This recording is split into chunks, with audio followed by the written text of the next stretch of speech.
me see the chat because I can see. All right.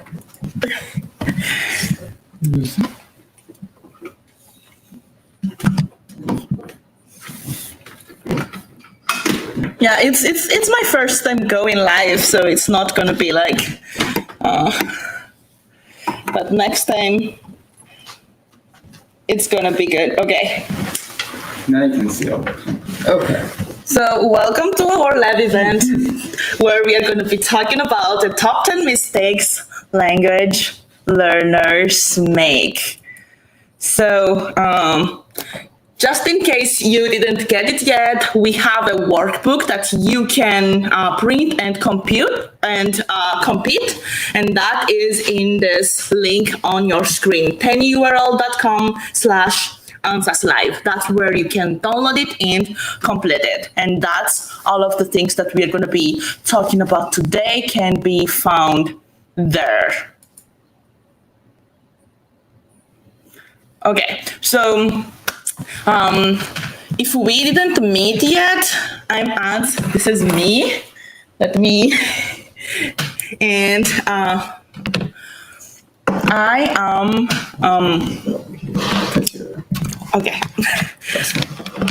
I'm a PhD student here at Clemson University. I was born and raised in Madagascar, so I speak Malagasy as my first language. I speak French as my second language, and English is my third language. And I'm also a graduate teacher of record here at Clemson University. And joining me here today is my husband, Antonio Pierotet. And I'm gonna put this right there so that he can introduce himself. Hi, I'm Antonio. I'm also a graduate student at Clemson University. So, and yeah, I'm a native English speaker, and yeah, I'm learning. English is my first language, and I'm learning Spanish, but those are my two languages. Yep. All right, so yep, I did that so you didn't have to reach up to me. There you go. So, just a reminder, you can speak a second language, even a third language confidently. And we are here to tell you about our language learning journey. And we are gonna talk to you about what to do so that you can avoid them. So, if you are ready, as we are ready, just write ready in the chat and let's go. So let's talk about mistakes number 1, which is learning a lot of vocabularies that don't get used. So when I was started learning English, I was I was learning from books. So I was learning like, what does this words mean? What does this word mean? But then it was difficult to speak, use the words that I was learning in a sentence, because I learned them separately and not within a context. So one thing I noticed, well, you can go ahead. Yeah. Do you have anything to say about that? Yeah. So one thing is about a lot of language learning is that when you're learning this, it takes time for people to put together the lessons and then make it so then you can learn it. But in say whatever language you're learning, that country, the language evolves, and in 10 or 20 years, that tends to make it so then the words that they use start to change a bit. And I notice sometimes, even now, like when Ans uses English, sometimes she'll use words that were used 10 years ago, and it has just taken that long for the lessons to reflect that. And so always to be aware that no matter what you're learning, if you're using some sort of app or something, some of those things may be a little outdated. Most of them should be right, but some of them tend to be a little bit outdated. And just because the language changes over time. It's not a static thing. Yeah, definitely. And if you have any question, you can just write them on the comment on Facebook. We can see everything. And I'll be keeping an eye on that, and I'll let Ans know. Yeah. And the next mistake that we do is, at least me, I did learn the language by reading only, and I was using other languages pronunciations like French to pronounce the words. So even right now, I still have to unlearn a lot of my words, because I was just like making up the pronunciation from French. So that was a pain. So I have like a story for you about that exact thing. Yeah. Can you, Antonio, share about the exhumation story? Oh, yeah, that one. Okay, so to give you some context, in America we have a holiday called Thanksgiving, and during this holiday we get together with family and we have like a big feast. And so in Madagascar, you also have a tradition that you were talking about, which was to honor your ancestors. Yeah, Famadian. Yeah, so you were talking about how you honor them, take them out of the tomb or grave, and then show them around. Now, when she was talking about this to my family, she was saying, "Oh yeah, so we take out our family from the grave, we dance with them, and then we rape them." And it was like, "Oh, that's a terrible thing to say." And I had to jump in and say, no, she doesn't mean that. Because in English, rape means something along the lines of like... Manulan. Yeah. So, that was a really surprising moment. But she was trying to say rap. Very similar sounding in English, but, the two... If you don't know the pronunciations, things like this can happen, and it can make some very awkward moments. And yeah, I jumped in pretty quick because you had told me the story ahead of time too, and you had made that same pronunciation, and I was like, no, don't say that in front of them. And then you told the story. I was ready for it, and then you said that, and I jumped in pretty quick. And my father-in-law was like, oh, okay. Your father-in-law? My sister's father-in-law. Because as far as... Yeah. So he was also worried there for a second. Yeah, everybody was, their eyes bulged. They're like, what did you say? Yeah, thank you, Antonio, for sharing that. So... can I also say something here? Okay. Mistake number 2. Antonio still have something to say about mistake number 2. One thing I do know, aside from just that, but you can, whenever you're learning a language, a lot of the time you will also use your native language to try to pronounce things.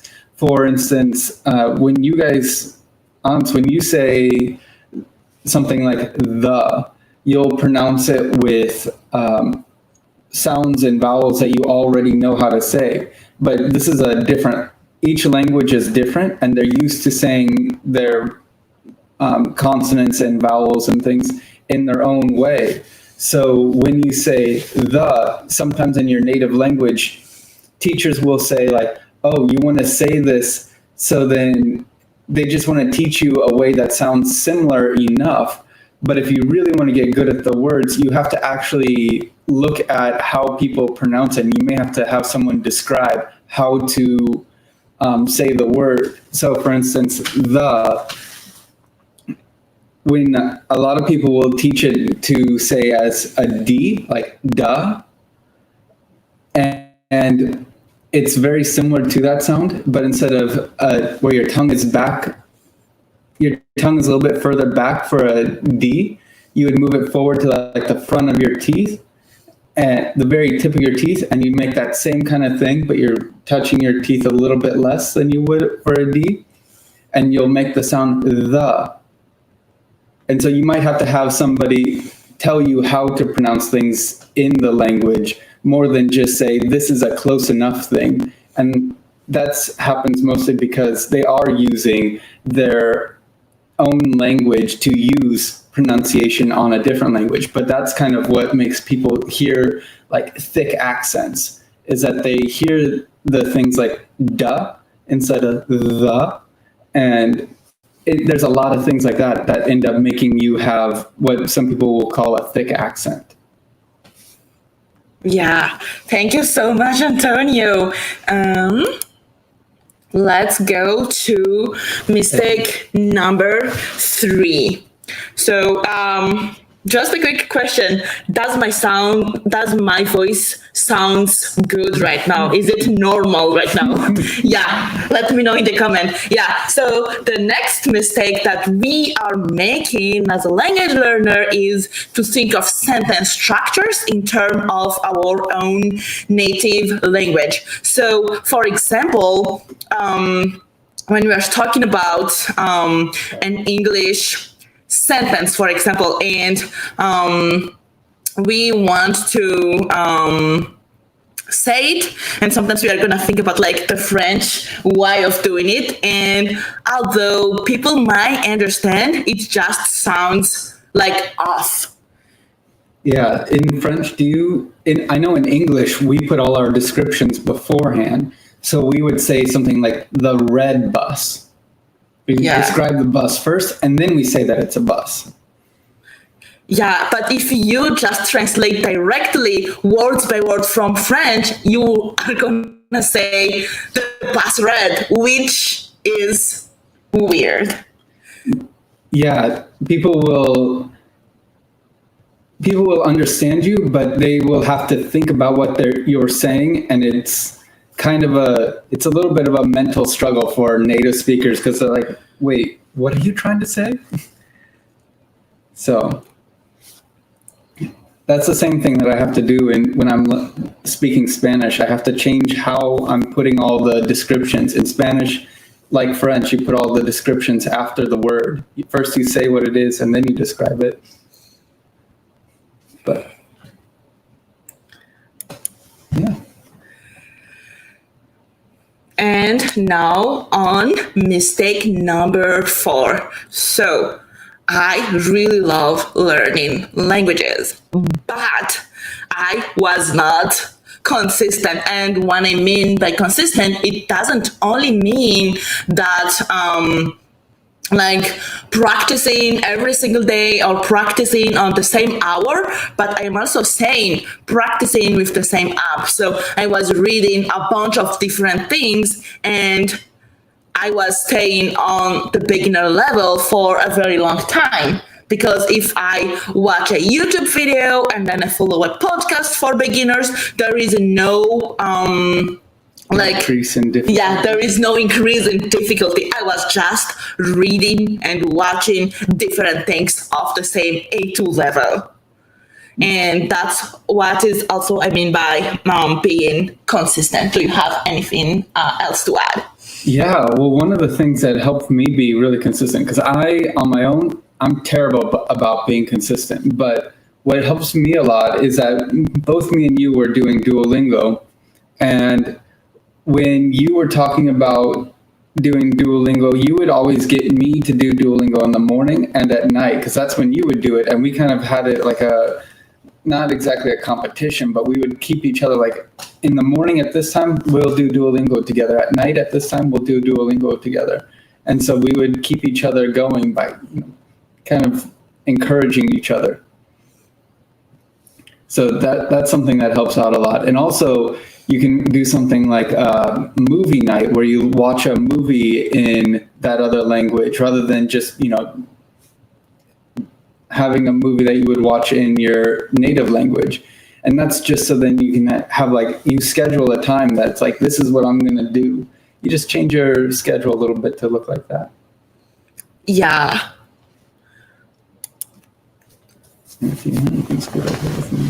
Okay. Mistake number 5. So when we are learning a native language, we may be thinking like, okay, I am going to be only speaking to people. I'm going to be talking to people when I am going to be confident in my speaking skills. But the fact is, if you don't practice speaking, you will never be confident in your abilities. You'll be like very, very good at writing, but not in speaking. And when I say like that's avoid, but sometimes we also want to replace talking to people. So we are only gonna practice with apps, and those are good, but those are not real people. Those sometimes are gonna be predictable. If you only speak to an app, you will be really, really good at the topic that the app is going to be, at the exercise that the app is going to give to you. But when you are going to be in an unscripted conversation, that's going to be, you are going to be off. Yeah, I have a little bit of a funny anecdote about that. So when I first learned Spanish, I think a couple years into learning it, I went down to Ecuador and I spoke with a lot of native speakers, and I learned to say, like, I was basically at an A1 level, but I learned how to be very fluent in the words that I did know. And then I came back up to the United States. I didn't speak Spanish for a while, started learning a bit more in the past few years, and then I started to speak Spanish again. But I hadn't talked to any native speakers. And so now if I were to speak Spanish to somebody, those words that I learned when I was at the A1 level, I can speak them fluently. But then all of the words that I spoke, that I can speak now that I know, those words I can't speak fluently. So I feel like it's very odd when I'm talking.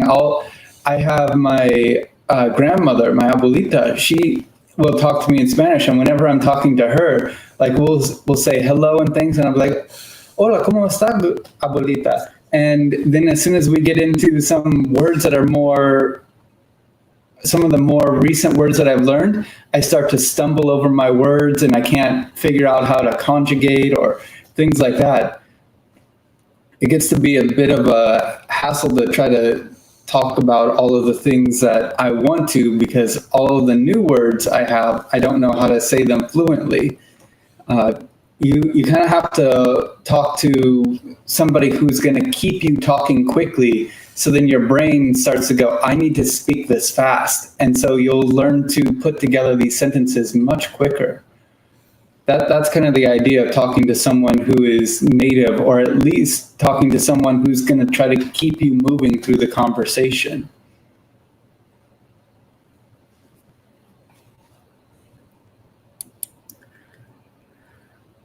And that brings us to mistake number 6. So I've heard a lot of people doing this, and I haven't did it myself a little bit, which is blaming your social status. So yeah, you may be saying, let me bring my cute voice. I'm poor, so I can't afford a language tutor right now. That's why I don't know how to speak English. Mm-hmm. Yeah, so here's the thing.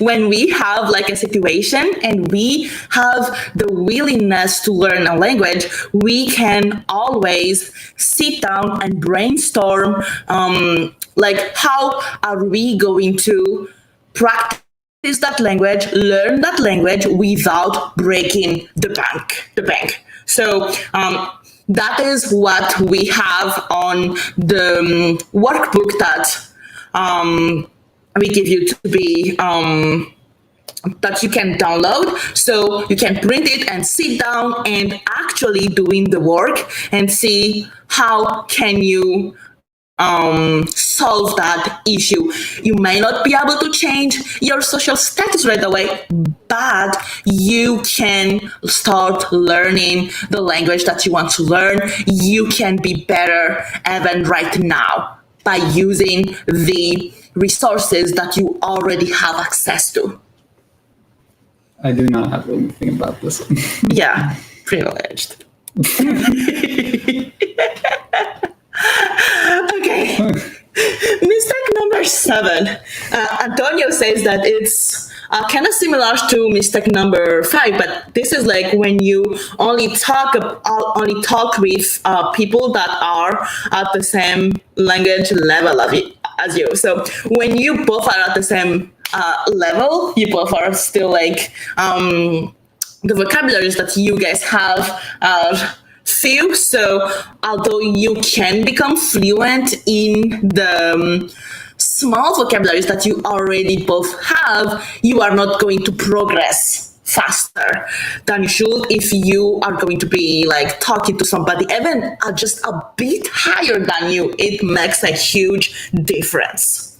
The thing that it kind of helps you with is that you'll start to hear the way that the language sounds. And the more you learn, the more you'll understand how to put together that stuff. But if you're listening to the language at a higher level, then you will also start to, when you get to the point where you're learning the stuff, learning the language at that higher level, how to put together all the words, you'll go, that doesn't sound quite right to me. I think this isn't right. And it's because you would have listened to a lot of the higher level language. So that's why even a little bit higher level, it helps. But you want to listen to that higher level, someone who knows a little bit more about the language, and talk to them, because it'll get you used to what does the Spanish language or English language, what should it sound like? And you'll get like a feeling, like a gut feeling, like this sounds like an English sentence. That doesn't sound like an English sentence. Yeah.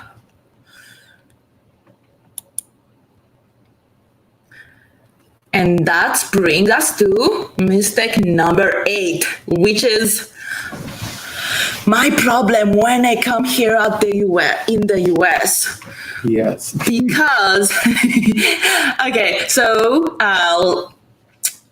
when I was in Madagascar, I started taking English courses when I was in grade 6, but those are mostly like vocabularies and writing. And in 2019, I joined I'm South Africa. So I've been like, I had like an immersion of an English immersion, but I was talking mostly about math because the people who are living with me are math people. We are only talking about math-related topics. And I was taking math classes in English. But when I was taking my English test, I was stuttering because they were starting asking me about like, what do I do as my hobby? What is the... how is it like the weather in Madagascar, which is, I've never talked about those things in English because I didn't have to. So this is like... And you were telling me how you were like, I don't need to know these things. I'll be just fine because I'm just here to teach about math, right? Yes, that's what I was thinking. It's like, as long as I can explain my math correctly, I should be okay because I'm going to be a math teacher. But also I learned that when you are actually a teacher, you are not just going to talk about the topic. The students, when they start like trusting you, they want to talk to you about more things than just like what you are teaching. So it's definitely help a lot to know and talk about practice speaking a broad range of subjects. And even when you are going to go to something like a seminar or a conference, and you are going to be like do small talk with people at lunch, people are not gonna always talk about the subject of your presentation. They want to know about you. They are gonna ask you where you were raised. They are gonna ask about a lot of things. So you need to make sure that before you're gonna go to those, you already like have a bit of practice on those different subjects. Well, and people are people. They're gonna want to we're not exactly one track. Like I go in here to learn about this one thing, or I go here to just do my work on this. People will want to talk to you. They'll want to know more about you. They're gonna want, like, just like when you talk to your friends, you don't talk about just what you're studying or what you're doing with your friends. The conversation kind of goes all over, and you talk about a lot of different variety of topics. In the same way, when you're going into another country and learning that language, if you're going there for a job, even though you can know all the things about that job, they're still going to say like, oh, you're from Madagascar. That's so interesting. What is it like over there? And you're going to have to explain some of those things. Like you're going to have to tell them maybe like, what is your favorite fruit over there? You were saying that there was this weird berry from over there that it doesn't really have a Malagasy name, but sometimes it has a Malagasy name, but it doesn't have an English name. Sometimes you'll have to know like, okay, this word doesn't translate because there is no translation, and you just have to use the Malagasy word for it. That's a pretty common thing that happens in English. That's kind of why English is a bit of a mess. But yeah, you do need to know a bit about how to communicate a lot of different topics, because people are people and they're going to talk about just about anything under the sun. Yeah. All right. So let's go to mistake number 9, accepting all feedback. What do I even mean with that? So in case you don't know yet, English is not like one single language. English has like, there are different dialects and accents in English. And like, if you are learning from like British English or American English, there are different vocabularies that don't go through. And I was really, I made a huge mistake. There was a time where I was teaching and I was talking to my students, American students, and I was talking to them, you guys need to bring your own rubber to school. And okay, if you learn British English, that doesn't sound weird because rubber is rubber. That's like an eraser, something to erase a pencil. Yeah. Pencil marks. But for an American, the word to use for that school material, that is eraser. And when you are saying rubber, that means condom, kaput. So, yes. So when you are talking feedback from people, make sure that that person speaks the same language as the one that you are trying to learn. And this is one of those things that I had mentioned earlier. The language changes. So I don't know if a long time ago, if like 30, 40 years ago, we wouldn't have used that. But I do know a lot of people end up learning the British American English.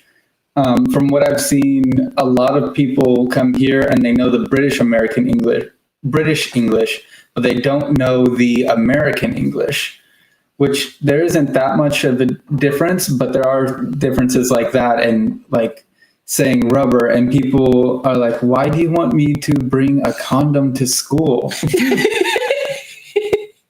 Because I can tell you, the first time that Ans had told me, where's your rubber?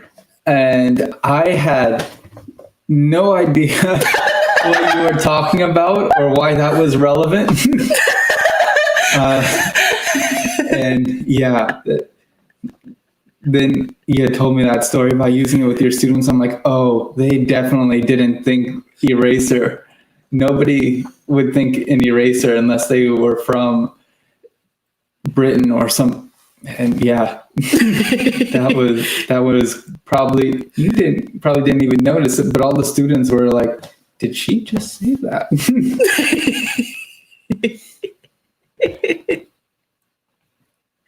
Yeah. Also, I've seen it a lot. Even like people who are in like writing communities, a lot of people will point out like, okay, you are doing like a lot of typos, and it's not typos.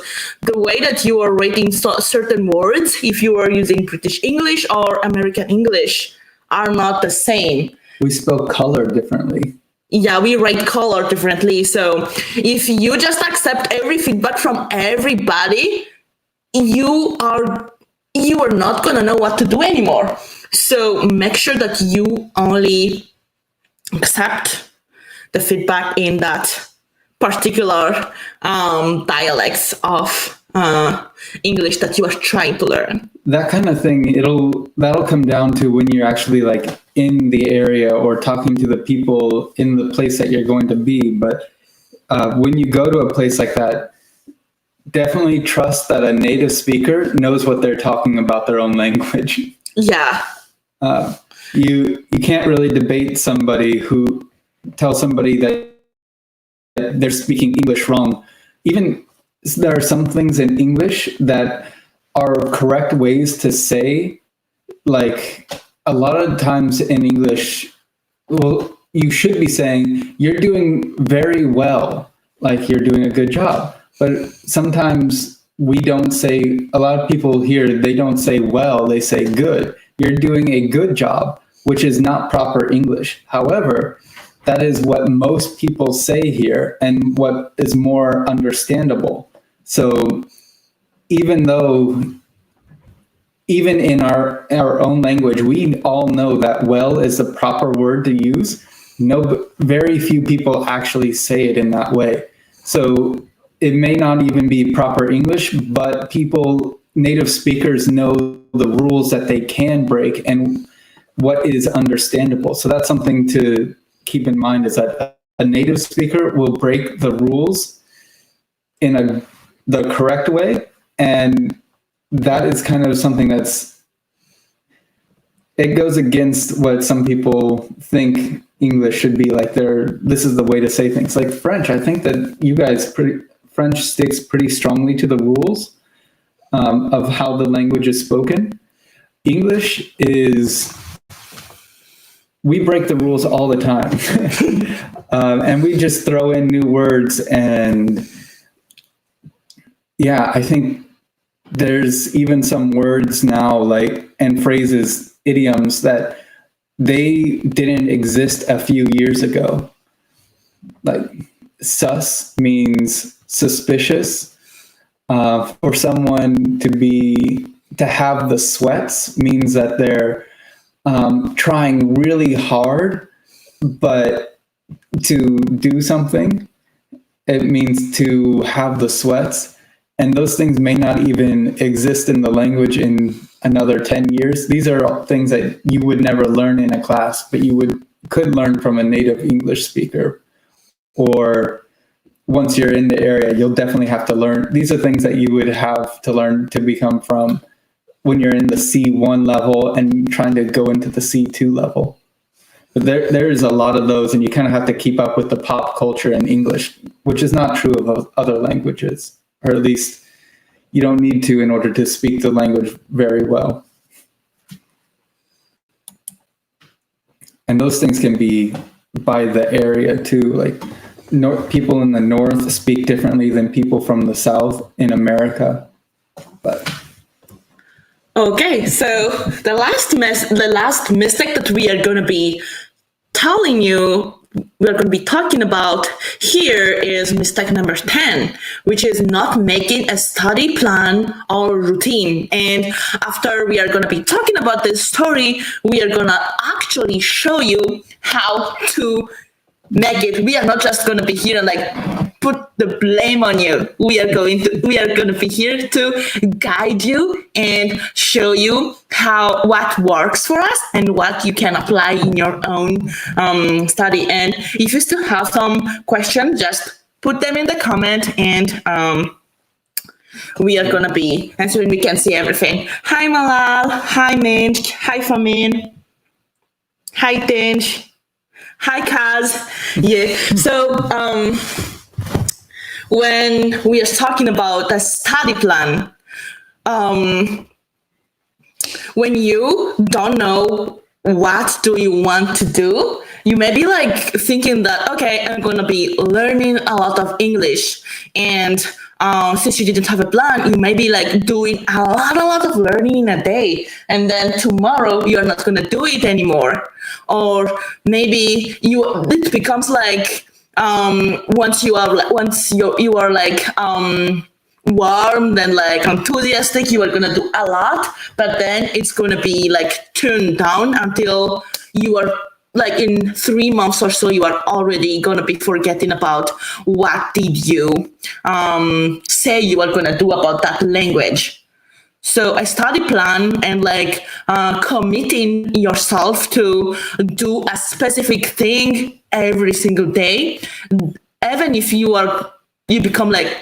are like starting losing the enthusiasm, if you are committed to do that, you can still make progress. Yeah, and this goes into like how you build your habits. If you can take this and attach it to something else that you're doing in your day, like if you have a class, then right after a certain class, then you go and you do this, or you eat lunch and then you go and do your language practice. So that way, anytime that you use your enthusiasm to kind of start that habit, and it's also helpful not to do as much as your enthusiasm wants you to do for the first couple of days, because you will like do so much, you'll satisfy it, and then your enthusiasm will kind of be gone. But to do something more realistic, do 15 minutes, and then you'll stay enthusiastic a little bit longer. And in the next day, you'll start doing it like after your lunch, and then you'll kind of associate, okay, I eat lunch and then I do my language learning. And it'll just kind of say, when you start to lose your enthusiasm, then you'll just, hopefully by that point, you'll have built the habit and you'll be thinking, oh, lunch, and then I practice. Yeah, definitely. You want to try to attach it like that to something that you're already doing. I worked out and now I'm going to do my language practice. Just attach it to something else that you're already doing in your regular schedule. Yes. So now on to the next part, what to do instead. So this part is about using kind of like they say the fear and pleasure framework, and I already have it in the workbook. So this is what you are gonna do to like actually changing your mindset to actually start practicing. So write down on the comment, like, because I don't speak this language fluently, I am missing out on. What are you missing out on? So yeah, so for me, it'd be because I don't speak Spanish fluently, I'm missing out on, well, my dad's side of the family all speaks Spanish, so I'm missing out on the conversations that they have. Yeah. So for me, also, I don't speak Spanish fluently yet. I am kind of like Antonio, which is like I know a lot of vocabularies. I can write Spanish, but when I am talking to Spanish native speakers, I am always stuttering. So that's like what I am missing, is to talk with a lot of people that I am interested in, because they have like different, there are a lot of native speakers here in the United States. Like one day I met a guy from Venezuela in the train station, and they could hold like a tiny conversation, and I was thinking like, oh, what would I have, like what can I talk with this person, like, and ask him if only I was able to speak Spanish fluently. Yeah, and there's a comment in here asking about being nervous when talking to a native speaker. And I would say, as someone who is a native speaker, and I often talk to people who are non-native English speakers, I don't mind talking to people who aren't native English speakers, but it is a little bit more difficult. So I can only handle so much of that at a time. But I don't mind at all what it is. And I'll even try to help out trying to guess what you're trying to say. The big thing is, as long as you're not getting frustrated, you just have to try to describe what you're thinking in other ways. But really just practicing it and learning that, it's not going to be a bad experience trying to speak to somebody who is a native speaker.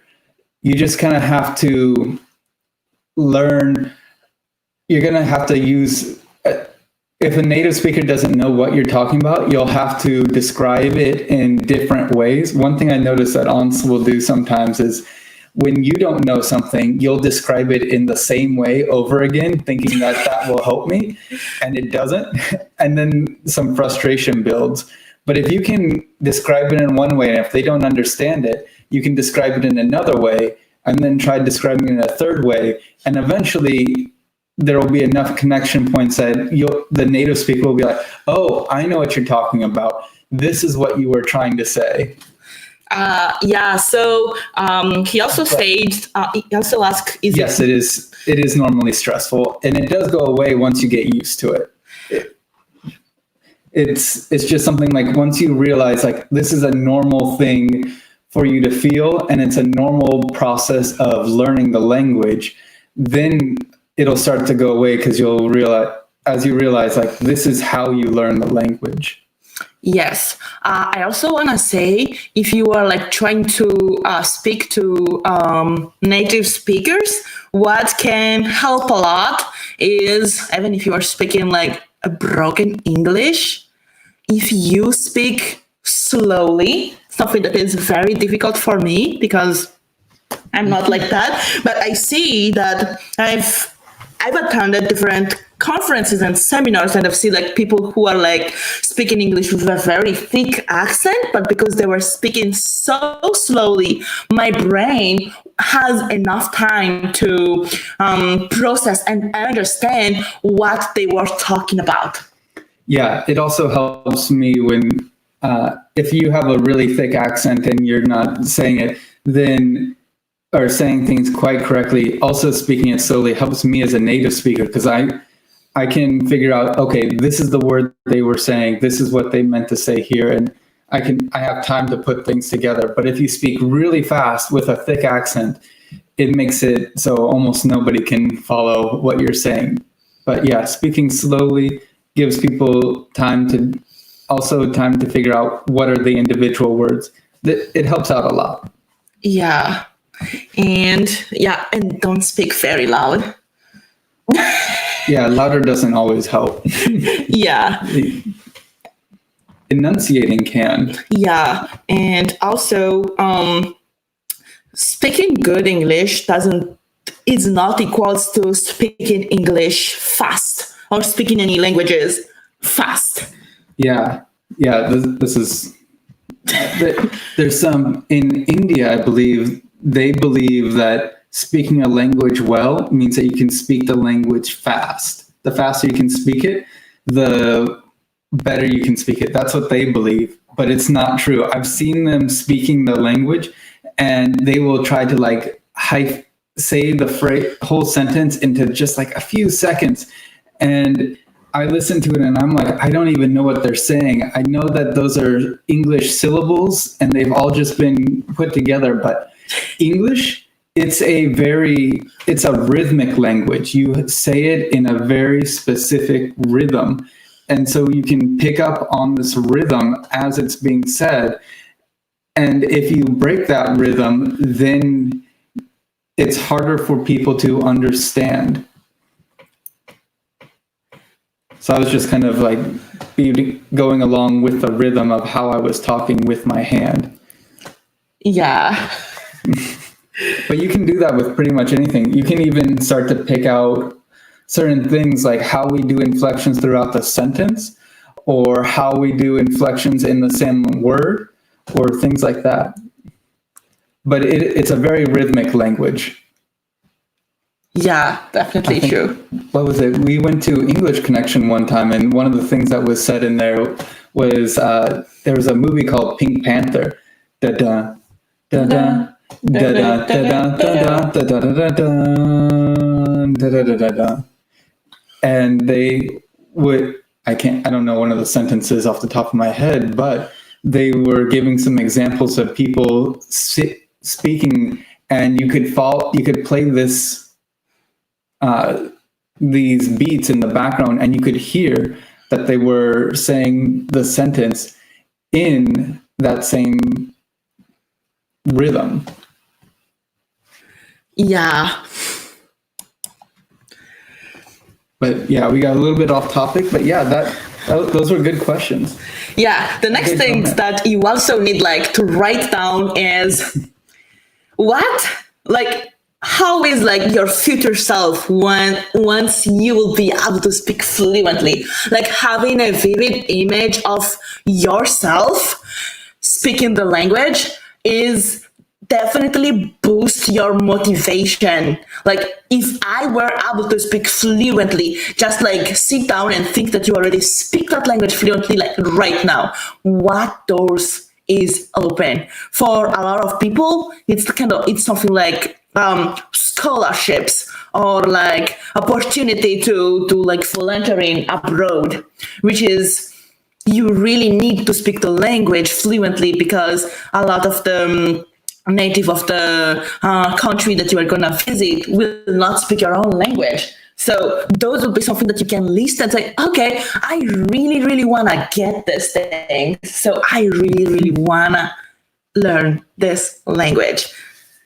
Yeah, well, and one thing I noticed when I started learning Spanish, I wanted to learn it so I could speak to my dad's side of the family. And I wanted to go and visit them and be able to talk with them or talk with my abuelita or my aunts and uncles, because when they would talk to each other, they would talk to each other in Spanish. And it's like, if I learned Spanish, I could talk to them like when they were having fun conversations, they would talk in Spanish. When they were having serious conversations, they would talk in English because they were usually talking to us kids. So if I could learn Spanish, it was like I can be part of those fun conversations.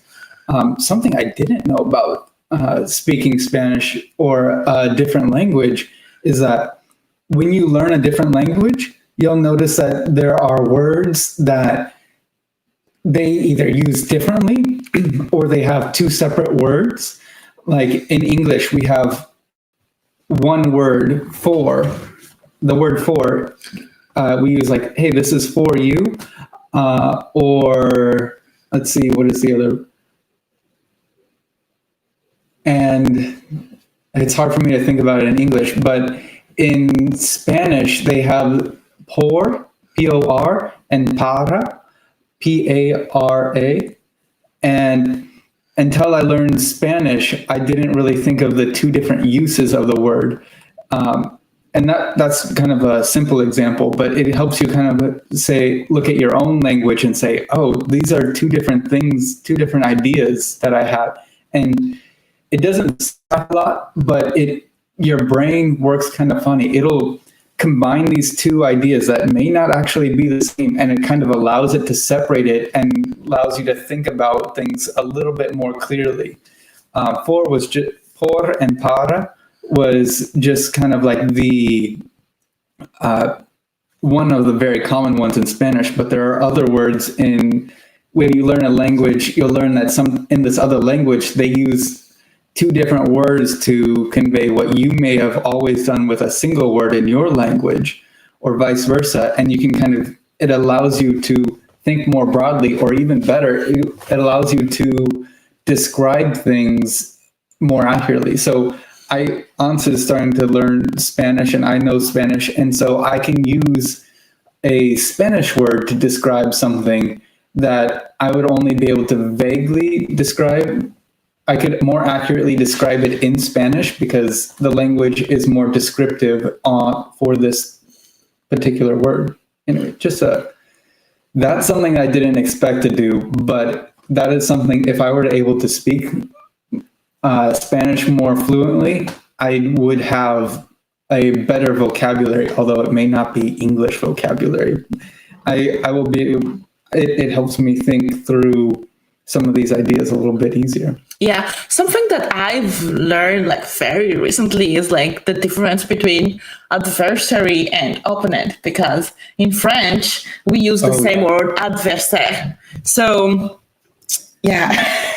Adversary in English means someone who is fighting against you, usually in a malicious way, in a like trying to defeat you, but not in terms of like a game, but in terms of like they do not like you and they don't want you to succeed in life. Like that's what an adversary is. But an opponent is someone who is trying to beat you in like a game or something like that. So they are very different meanings. One is opponent is more playful and adversary is more serious. And so if you say that someone is your adversary, it doesn't necessarily translate in the same way that opponent does. There was also the word experiment and experience. Yeah. In French, that's also the same word. Experiment. What is the word in French? Experiment is experience. Experience. Yeah. Yeah. So in English, experience. Well, experience is like, what have I done in my life? Like, I have had the experience of going on a live show. Because I'm here, this is a thing that I've done before. That's what an experience is. But a experiment is setting up a test and then doing an experiment. It's like testing something to see what happens. But those are the same in French, and in English, those are two completely different words. And I actually didn't even think about them the same way. But yeah, it was pointed out to me that those were the same words in French. And yeah, in the same way in English, there are some words that are the same, that are like the same word in English, but are different in another language. And it kind of expands your mind to separate experience and experiment. It lets you think, okay, one is kind of, yeah, these things I was doing was like testing what's happening and what should happen. Whereas the other one is experience, is saying like, these are things that happened to me. One experiment kind of said, I'm testing things. I'm seeing what happens if I change this thing, or what happens if I do this? What is the result? Anyway, some really interesting things when you start to learn another language fluently, but not entirely something you would know until you started learning that language. Yeah. Okay, so now is the time to craft your success plan. So the first things that you need to do is to evaluate your actual level. And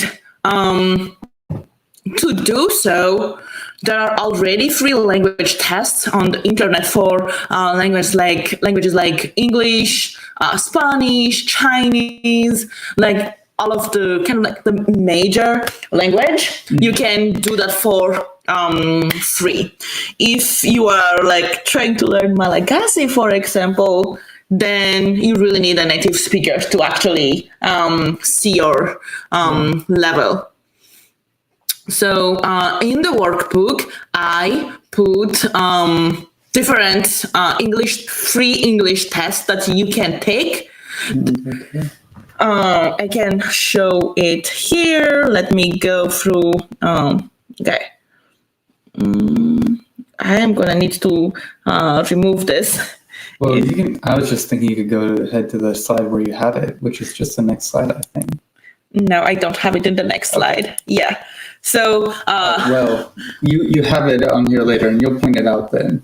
yeah. So, But it's also in the workbook. in the workbook. So even if it's not there, if you are learning other languages, you just need to go to your web browser and write free and the language test, and you can use that. There are not tests that is like recognized by universities or something like that, but though it's only for yourself to evaluate your level and craft an actual plan for you. So is step number 1. Step number 2 is you can do that in the workbook, is to evaluate the resources that are available to you. So you need to ask yourself how many hours or minutes do you have each day to commit to practice, so that you are not going to be thinking that you can do more than you could. And when you are talking about like minutes, you don't just think like how many big chunk of time can I have. You can squeeze learning languages in between classes, for example. Even if you have like 5 minutes, that's already one Duolingo lesson. Yeah. So next thing is, what materials do you already have? Don't think about what you don't have. Don't think like, I don't have a smartphone, I don't have this, I don't have that. Just write it down. If you have a notebook, cool. If you have flashcards, cool. If you have phone, if you have a laptop, just write it down there. Think about what you do have and how to use that already to help you learn your language. Like notebook, if you just have paper, you can fold that up and cut it out into note cards, and you can use those as flashcards with one word on one side and your native language on one side and the language you're learning on the other. And you don't need scissors to cut it up. I mean, you can fold that and crease it until the paper breaks on its own, and you can get very nice straight edges. Anyway, lots of things that you can do that you don't need expensive material. Like if you don't have a laptop, you don't need a laptop, but you can kind of get around it. And the next one is, where can you access the internet? You may need to go to an internet cafe, or it's also okay even if you have to borrow somebody's phone for a minute and you're gonna pay them like data. It's okay, but you just need to know where can you access the internet. You don't need to have it like available 24/7. You just need to see where can you get it. Mm-hmm. So now that you know your resources, it's the time to craft your learning objective. And a good learning objective have the follow the SMART framework and have the HEART. And this is the SMART framework is very it's very old. The SMART framework? Yeah. Okay. It's very old. I think it was done in the 1960s. I learned it when I was in first year of college, because I was learning education. And the HEART framework, that I saw that in the book by Jim Quick, and in the textbook, in the workbook, I put a link to where you can see them like explained, but you don't need to go that right now. I am going to explain in the context of learning languages. So SMART stands for specific, measurable, actionable, realistic, and time-bound. And HEART is time-bound. HEART. And HEART is healthy, endearing, alluring, relevant, and truth. So this is SMART is kind of the light bulb because you want to be smart, but this HEART right here, you need to also make your heart happy. So, for example, you are gonna assess, is your objective SMART? The first thing is we're gonna see like the measurable part. That's the M in SMART. So one example of an objective that is imprecise and non-measurable is I want to master English.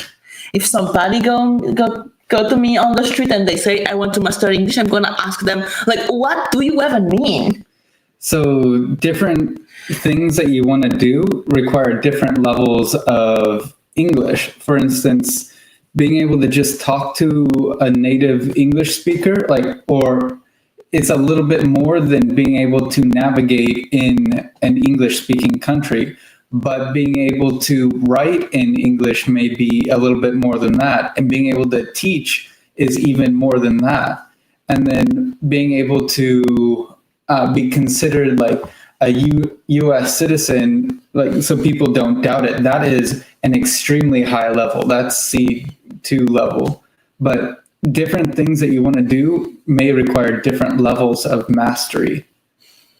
Yeah. So when I was talking about like the future self, you need to think about like what level of English does that future self that you imagined need? This is the goal, the second part. If I could speak fluently, I would be able to do this. Yes.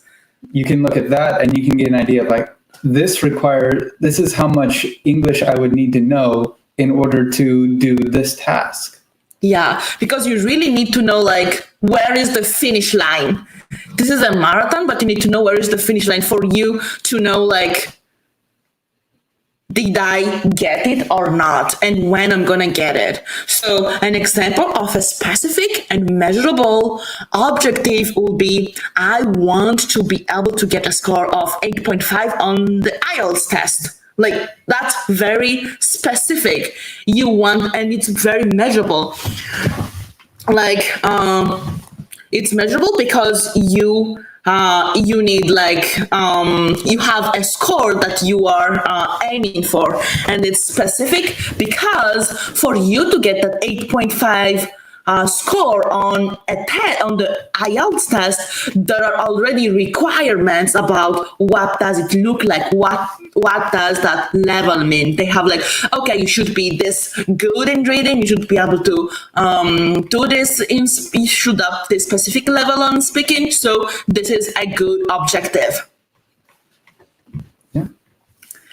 The next one is when you have like a non-time bound objective, you are setting yourself for failure.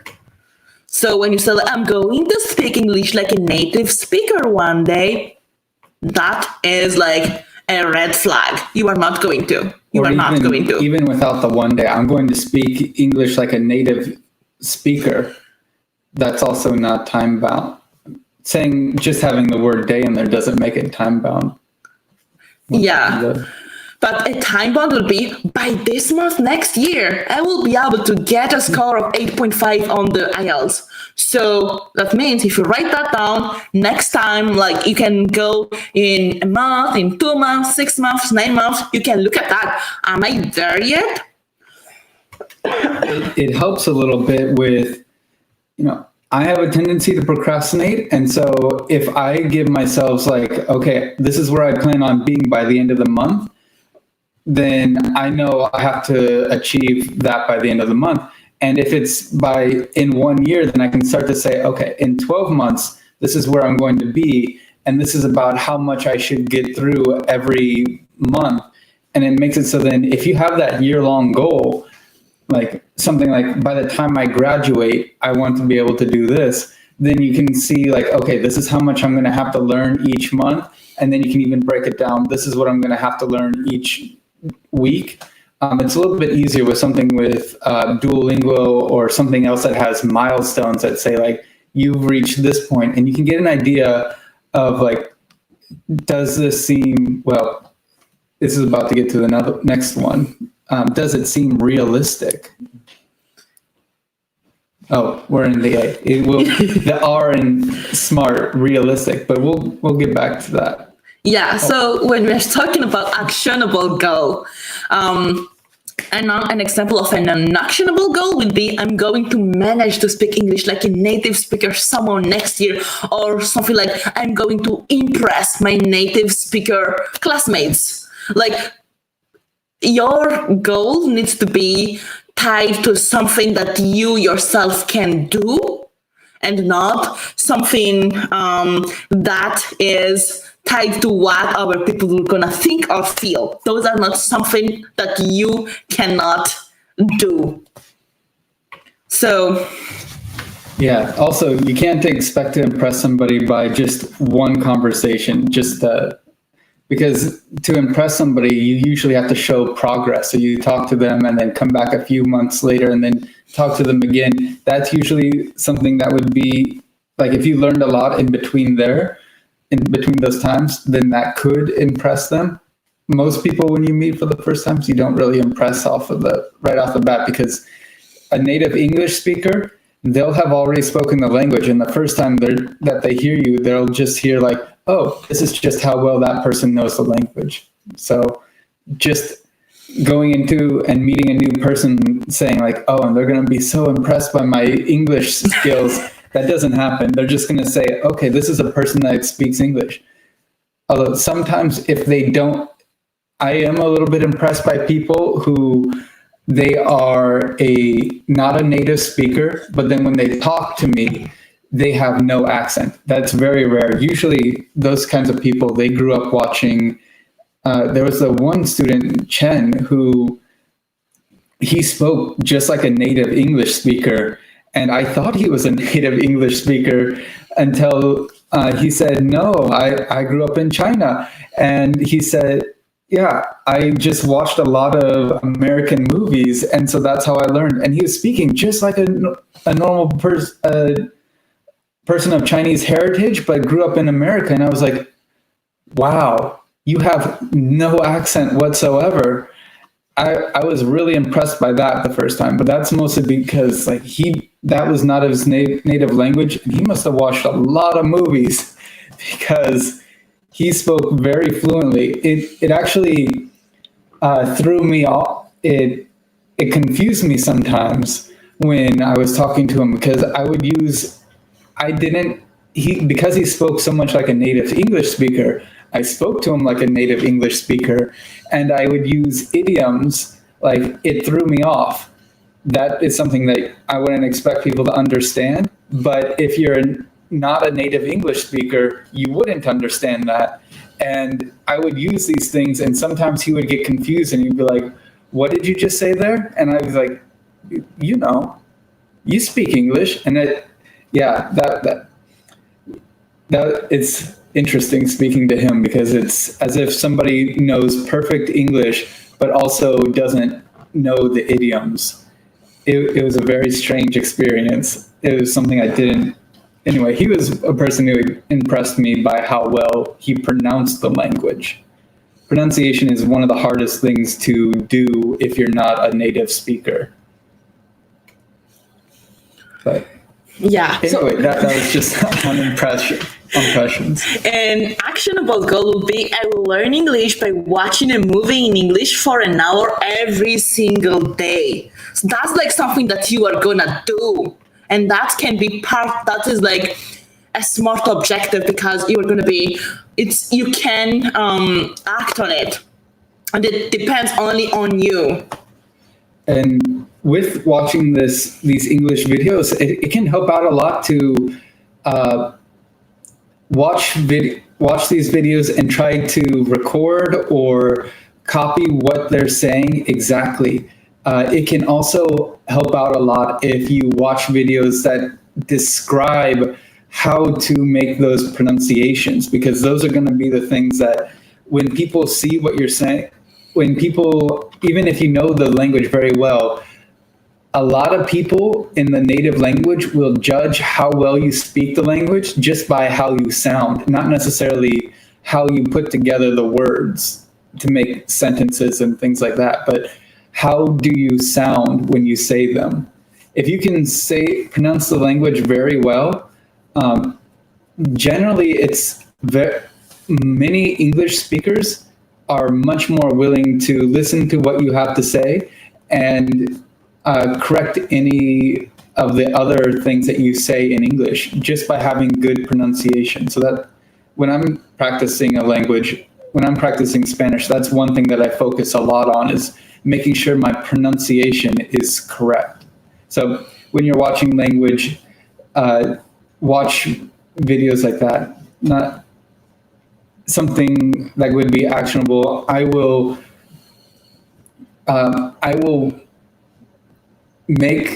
try to pronounce smart or heart as a native English speaker would, and you would just pronounce that one word until you have that pronunciation exactly like it sounds that other person. And you can just do one word at a time, because you'll notice a lot of words will have the same pronunciations as other ones. Like smart sounds a lot like heart.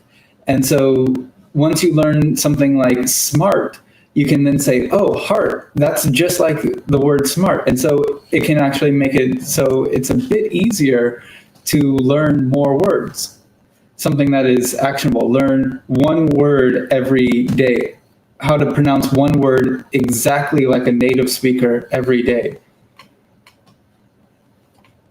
Yeah. The next part is realistic.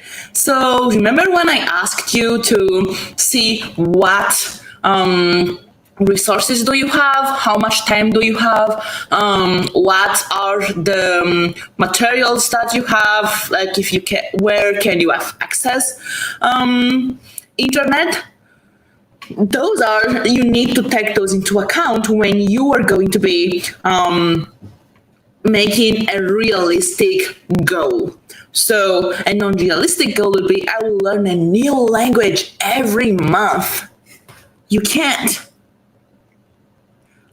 This is what I was kind of talking about when you were looking at, in 1 year from now, I'm going to learn a new language. Well, maybe that's possible, maybe that's not.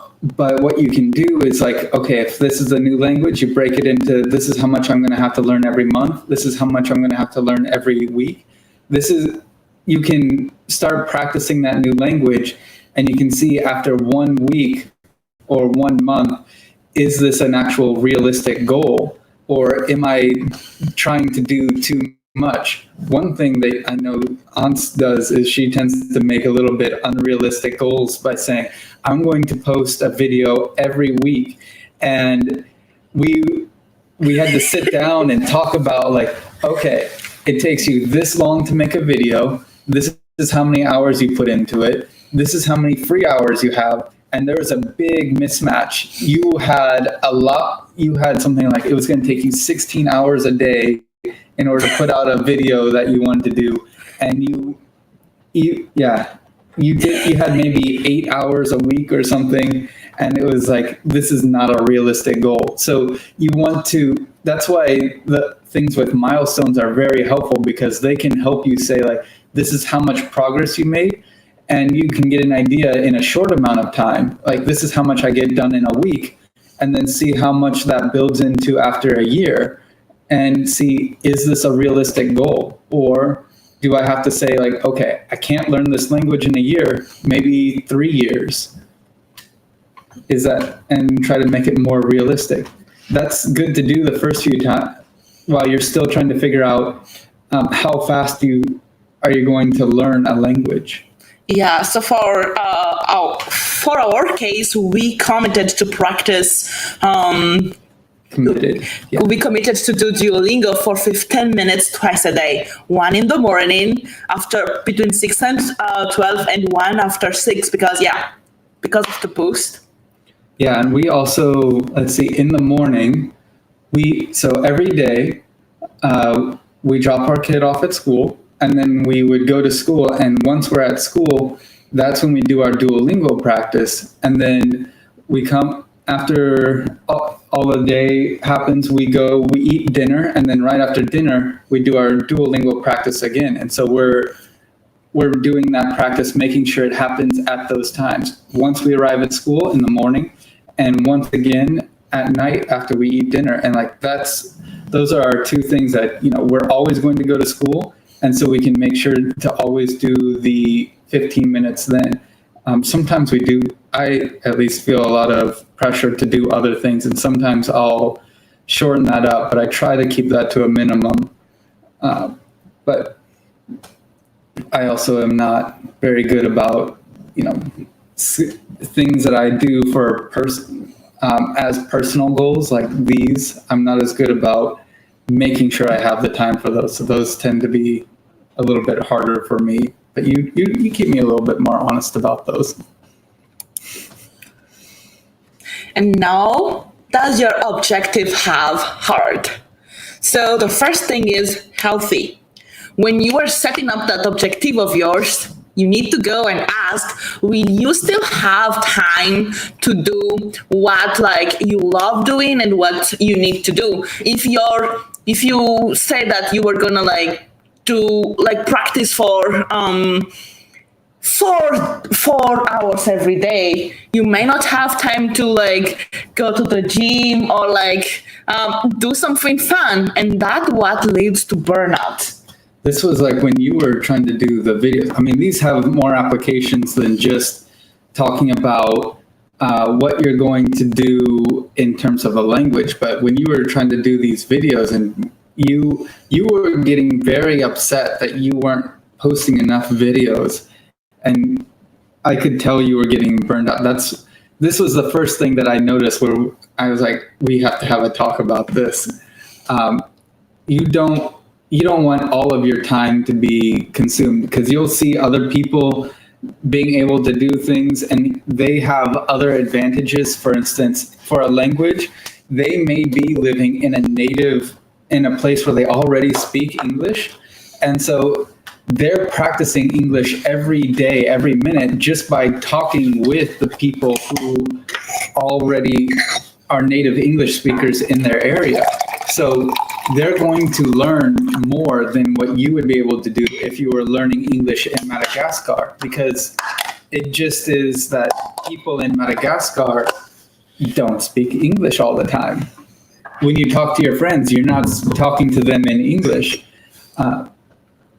So some people will be able to do more than what you are just because of their situation. And so to put if you see somebody else learning faster than you, that may not be because they are more committed. It might just be their circumstances that forces them to learn more. If you have the opportunity, if you want to learn something like English, German, French, Spanish, and you want to learn it quickly, immersing yourself, going to that country is definitely going to be better, and it'll be healthier for you to learn it than it would be to stay in Madagascar and try to learn it from there. But it's also more difficult. But don't try to, if you see somebody and you're saying this is my goal, you don't have to do what somebody else is doing and say that is what I need to do and set unhealthy goals. You need to make sure that they're realistic in terms of what you can do. The next one is your objective enduring? Is it motivating enough for you to keep you going till the end? So this, we still go back to the future self. If you put that work to defining the future self who speak that language, that should be something that you are motivated to become. Because if you are not motivated to become, that's also gonna lead you to burnout, and you are gonna be there and you are doing all of those things, but you are not gonna be enjoying it because it's not something that is actually motivating you. Something about motivation is it's always good to have reminders of why you're being motivated. And that sheet where it's, if I don't speak this language, I'm missing out on. And if I speak this language, I will be able to. Those are going to be your reminders about what is your motivation. And when you have those reminders, you'll be able to say, okay, yes, I'm going to be able to do this because I'll be able to talk to this person.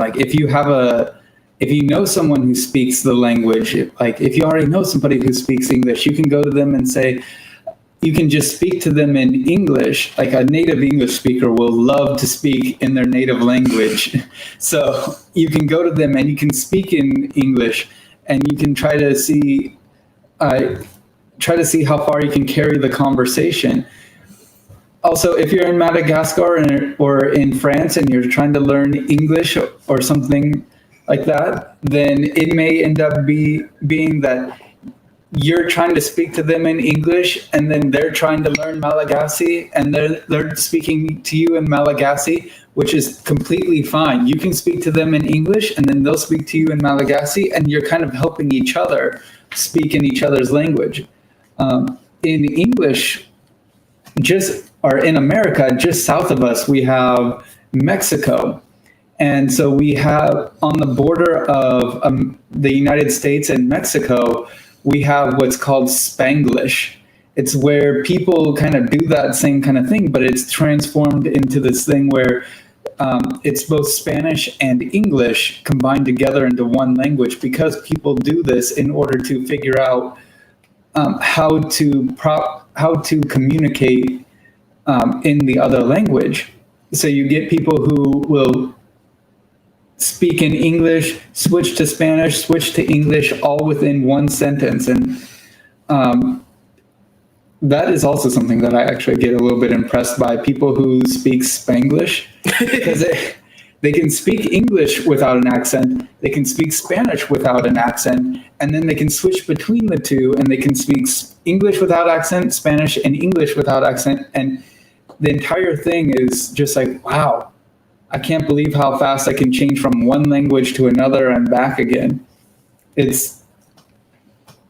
is something that's very impressive, partially because I know how hard it is to switch from one language to another.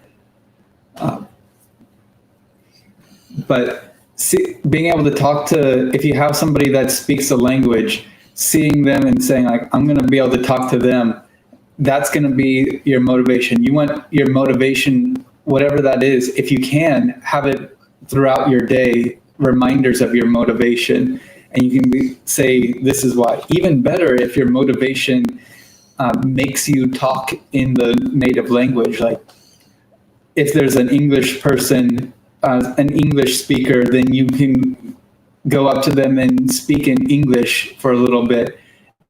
And that can be your motivation to try to carry that conversation. Not only is it motivating, but it's also getting you to practice. And that's part of the ancient heart, trying to get it to be more healthy. Yeah.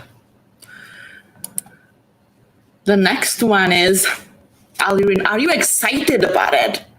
Like, if it's not something that you are excited about, maybe you shouldn't. When I was learning a language, I always imagined that people were saying in books or out loud, saying something in the other language that they weren't saying in English, which usually not, but it was always something that I was like, I'm going to understand what they're saying, and then I'm going to know the secret inside joke that they're talking about. Yeah. So just read the goal and make sure that you something that you are really excited about. And very close to that is that objective relevant to your situation? Like when you were saying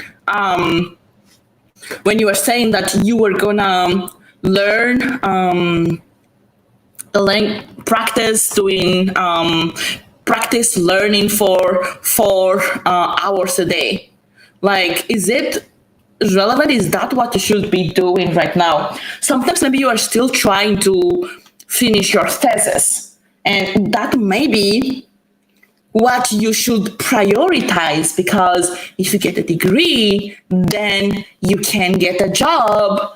And when you get a job, then you will be able to upgrade your phone, for example. And you, instead of like using that pen and paper thing, you can use an app. So, seeing what is relevant to your situation right now really help you learn the language faster. Yeah, some things that might be relevant is your goal might be not even to speak the language, but be able to edit papers in English. And so you may not have to speak it, but it's definitely more relevant to know the syntax, know how to write in proper English.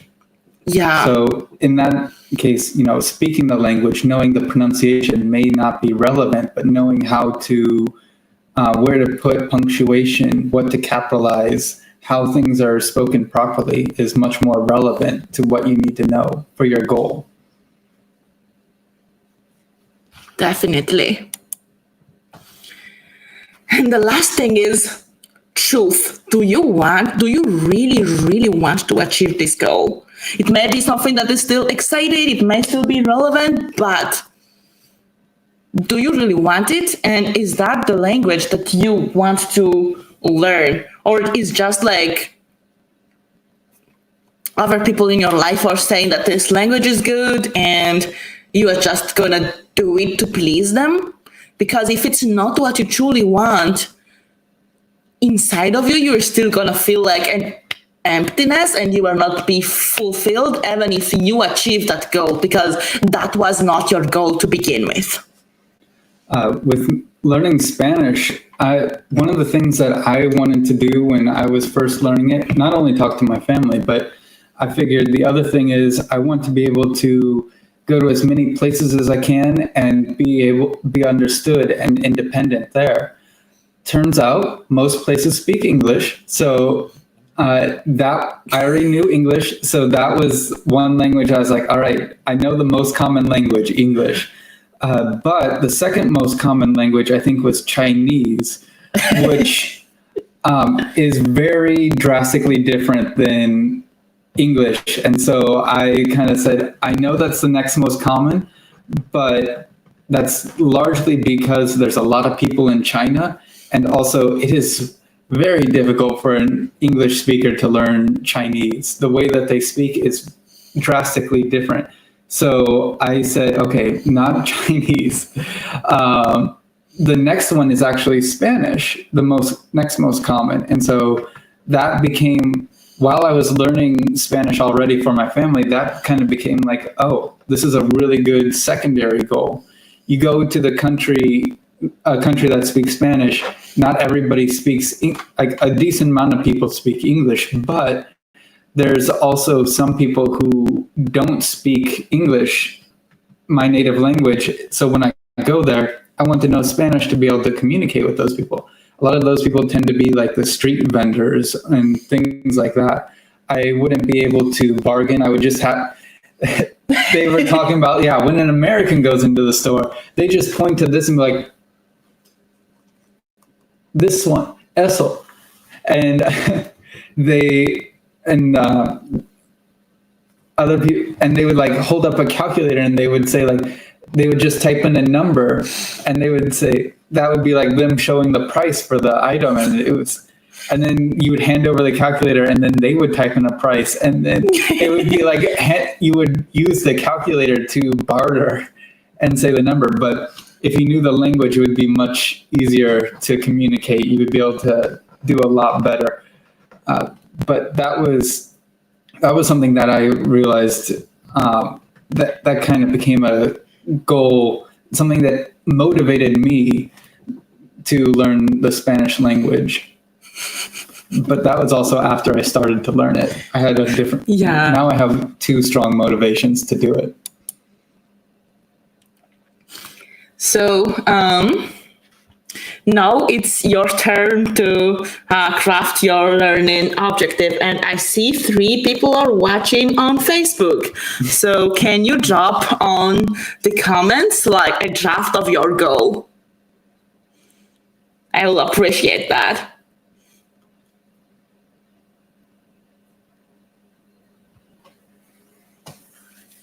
And it'll take a minute for that to come up, so we can continue going on with these. Yeah. And we'll talk about those when we see them in the comments. Yeah, definitely. So when you have the goal and you already are sure that it is smart and it has hard, so Yeah, it's rhymed perfectly. That may not have been a coincidence. Oh, yeah. So now you need to build a study habit and a schedule that is according to your objectives and your resources. So, for example, you can have like just in your workbook, which is I'm gonna write here on the comment. .com/just live. That's what you need to click to get the workbook. You can fill this table. So I already write the target area, which one are you going to use for your vocabs, your speaking, your writing. And we would usually use fill out. Fill out, yes. Fill out this table there, print that text, definitely print that workbook and write down what are the methods that you are going to do. And if you want to share it with me, I will definitely would like to read your goal. Send it to me via DM. That's completely normal. I would love that. Yes. So when you have like that schedule that you build in step 4, now it's the time to maintain the schedule. So I use Google Calendar for everything. Yes. Like anything. So this is how I do for my Google Calendar. The first things is I always put the place or the link or the app name first, so that like if I'm in a hurry, I'm just gonna go there and I know where should I go, what link should I click, what app should I open. And so place first and then activity. So the time is like the time that I'm committed to do this activity, and then kind of put like the frequency. So I put like the frequency, and then I create notification depending on the activity. Usually when it's about learning language, I just put a 10-minute in advance notification. But when it's like a big event, something like I'm gonna attend somebody's live, I also add like 1 day notification as an email, so that I am going to be thinking about it the day before. And if you don't have internet at home, you can always use your phone alarm. It always work. That, and you can change your phone alarm to have, you can change those to have names too. So you can have the, maybe more like the activity name. Though you can't, as far as I know, the alarms, you can't have links or anything on there, but you can put some of this information as the name of the alarm. Yeah, definitely. So, for example, it's going to be like my Duolingo for vocabulary practice, and then I'm going to put like, this is the time, and I'm going to repeat it every day and pop up notification 10 minutes in advance. And here is the thing. When you are doing like Google Calendar or alarm, and you know that like there is a very big reason that you are not going to be able to do it like the next day, you need to cancel that event. Why? Because you want to train your brain to think that every time that you see that notification, you are going to click on it and do. And not something like you see that and then you didn't click on it because you know that you are not going to be able to do it because you are in a meeting or something like that. So, can't attend the event, cancel it. And one other thing here, because this is just about how Google Calendar works. When you click on this the first time, you would type in the time right here.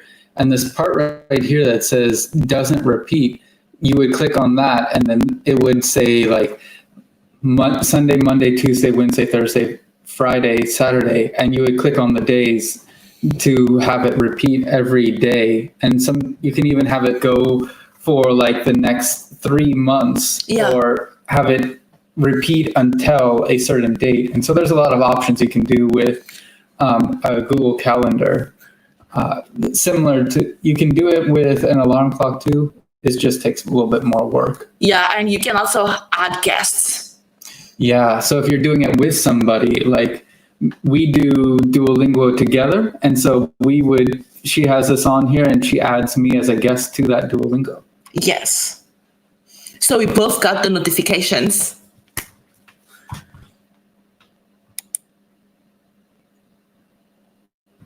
And number 6 is you need to get feedback from qualified individuals.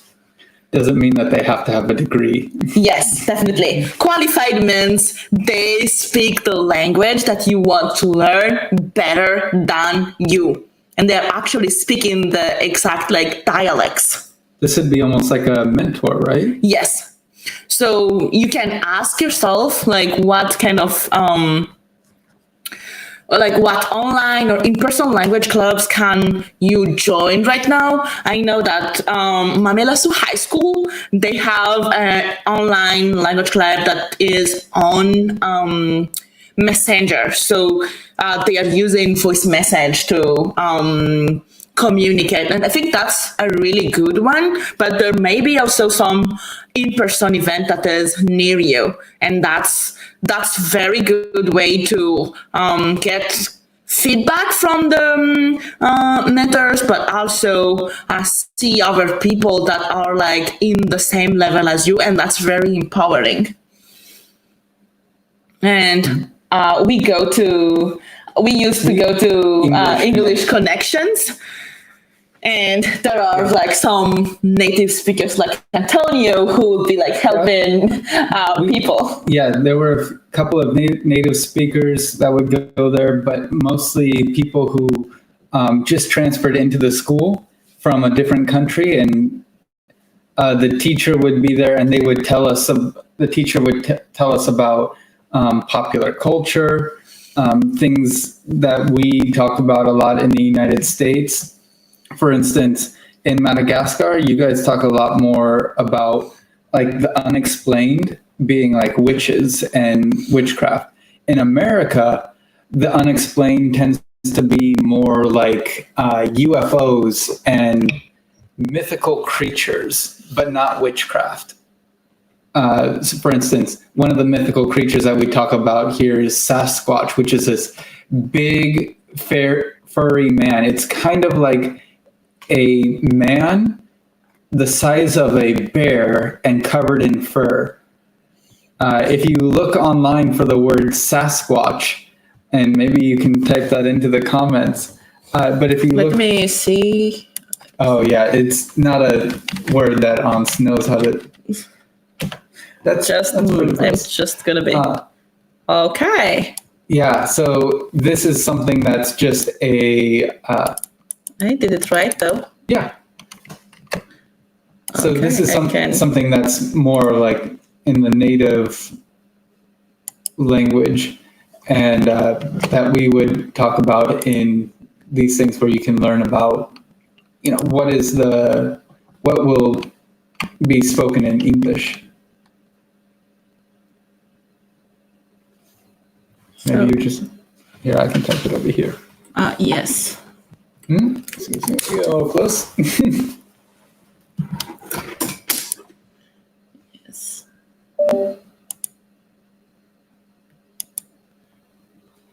Yeah, it's Sasquatch. It's already on the screen. Okay. Yeah. So, yeah, the next thing would be find a conversation ask if you can find a conversation partner.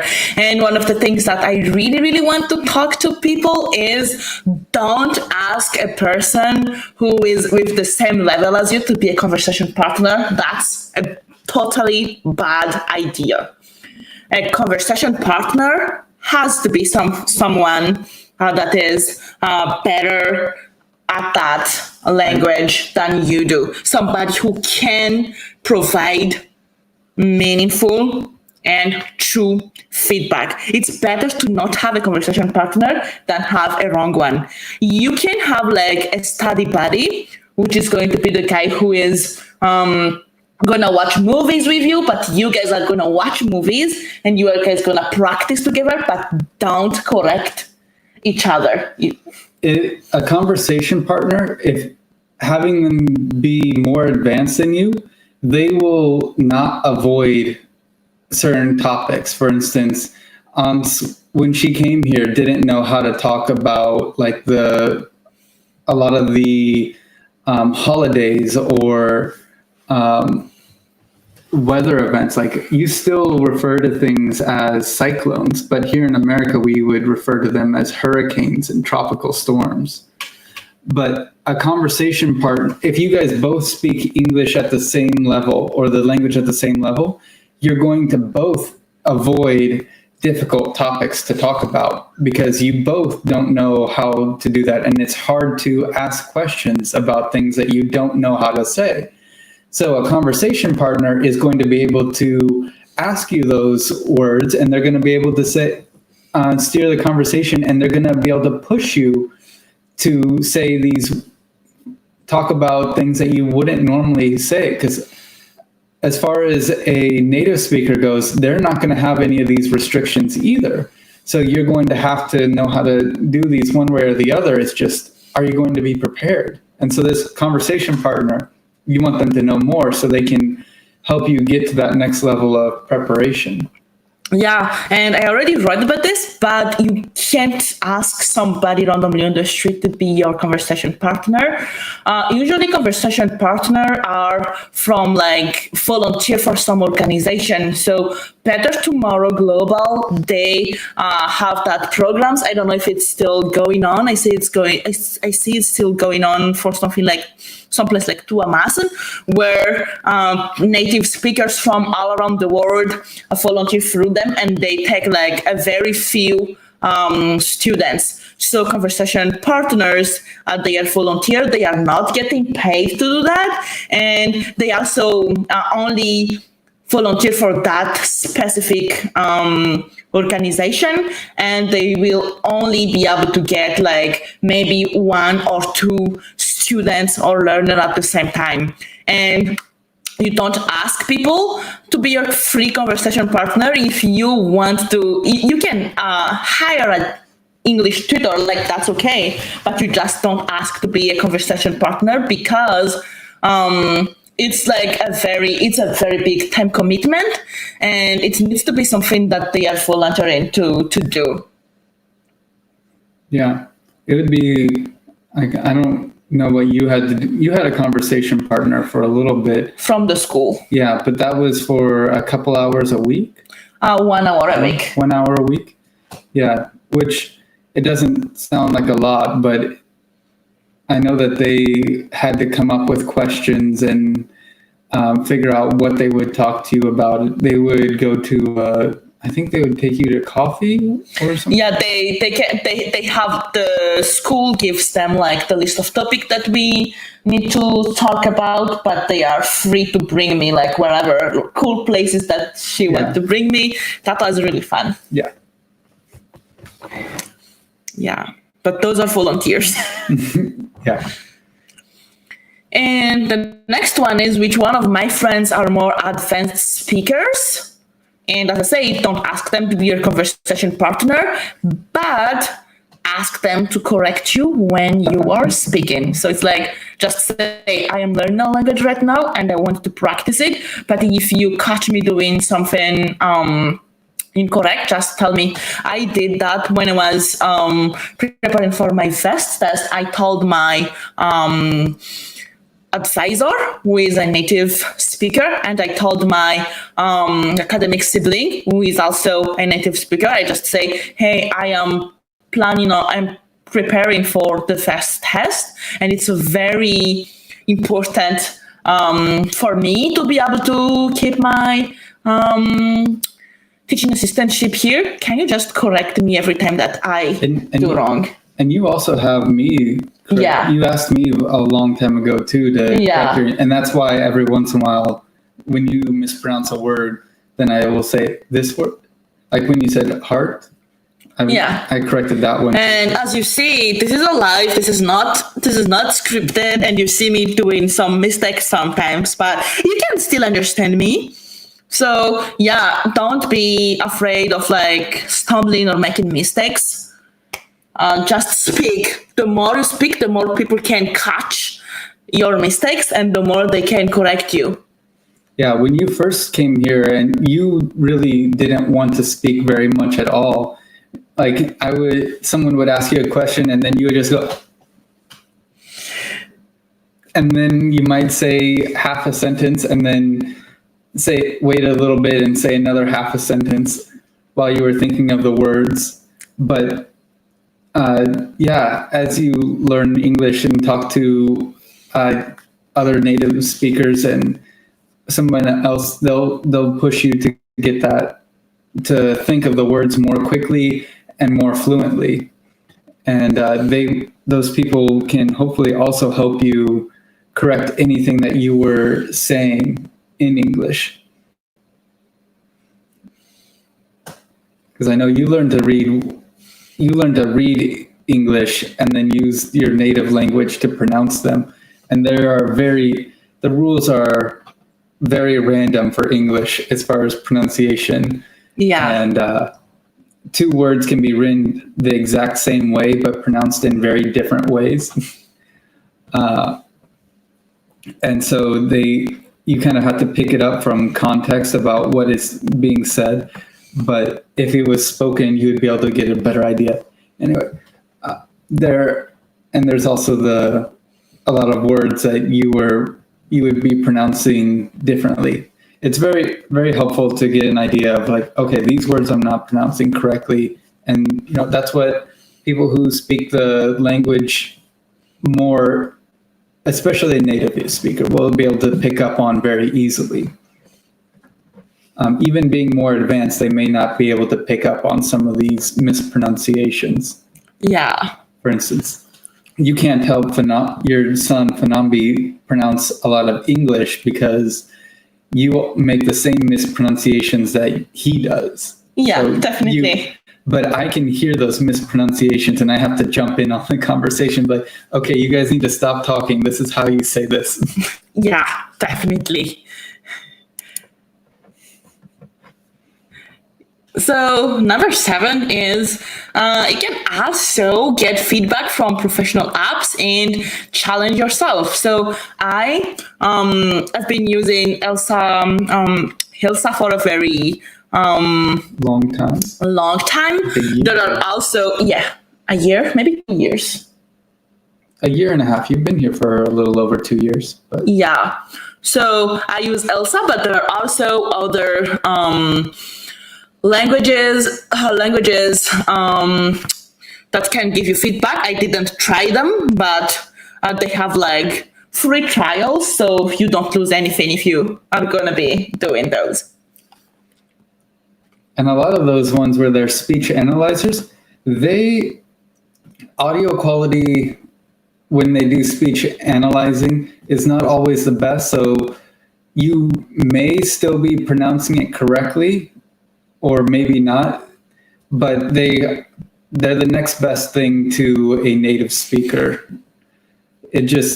Don't get too frustrated with it, but try to pronounce it the way that they say. If you can, learn the phonetical language. There's a way of pronouncing things, a way of spelling words phonetically. I don't remember what it is, but we don't usually use this in English, but there's a phonetical alphabet. Yeah. And you can see the phonetical spelling of a word, and that will tell you exactly how to pronounce the word. Each sound in the language has a letter in the phonetical alphabet, and they're put together. And if you can learn how to say the phonetical alphabet in the language that you're learning, that is a huge step forward. Definitely. And all of those links are in the workbook. So these are like challenges and competitions that you can do. And when you are doing those challenges, practicing for them will make you will give you a lot of momentum. So don't get really sad when you are not winning. it's like you needed to build momentum and to like do a targeted practice, so you can see if you can do some like slam poetry competitions or some public speaking competitions, and some speech and debates, or like those 3-minute thesis competitions. And you are not there to win, you are there to participate. So do as much as you can and go there. And even by you just standing out in front of people and then speaking with that language that you didn't know before, that's a win for yourself. So whether you win the prize or not, you are winning. I'll say slam poetry and 180-second thesis. Those two, you can get some people who are very articulate when they speak. Not only do they speak very clearly, but they also are very good communicators. And so listening to these people can teach you how to pronounce and speak the language in a very clear way. Those people, even native English speakers will say, that guy or that girl, they know how to speak English very well, and I am impressed.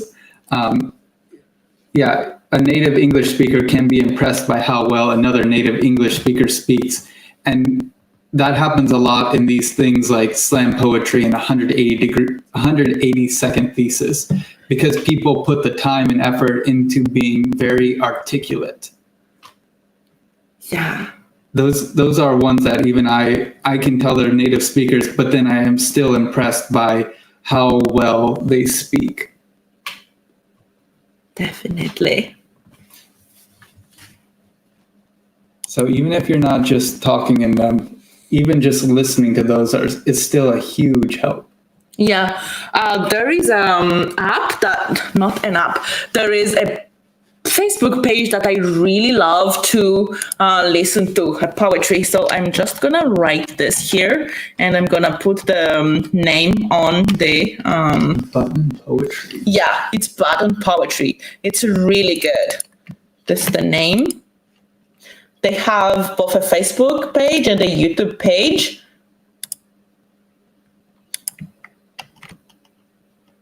Button Poetry, and it should be customize, show for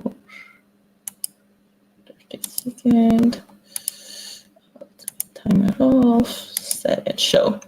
So yeah, Button Poetry. You should be able to see it right now. It's showing you. Yes, it's really, really good. My favorite poets that I saw from Button Poetry is Sarah Kite. That was really, really good. She has that was Sarah Kite. Sarah Kite. That's yeah. Sarah K. Sarah K. Okay. Sarah K. Yeah, everything that she's gonna be posting, I will be reading. I will be watching. It's that good. So I'm gonna put the name here. Yeah, that's it. Sarah K. Sarah K.